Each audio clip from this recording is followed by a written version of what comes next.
النبي قل لأزواجك وبناتك ونساء المؤمنين يدنين عليهن من جلابيبهن.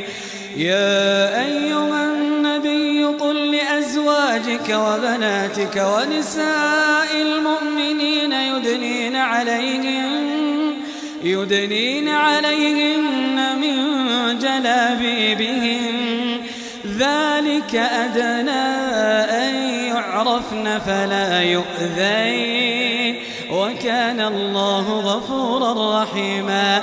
لئن لم ينته المنافقون والذين في قلوبهم مرض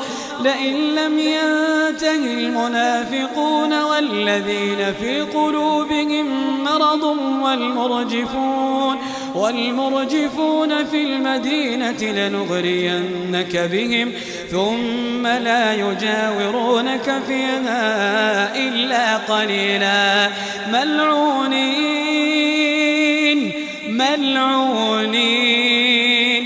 ملعونين أينما ثقفوا أخذوا وقتلوا تقتيلا.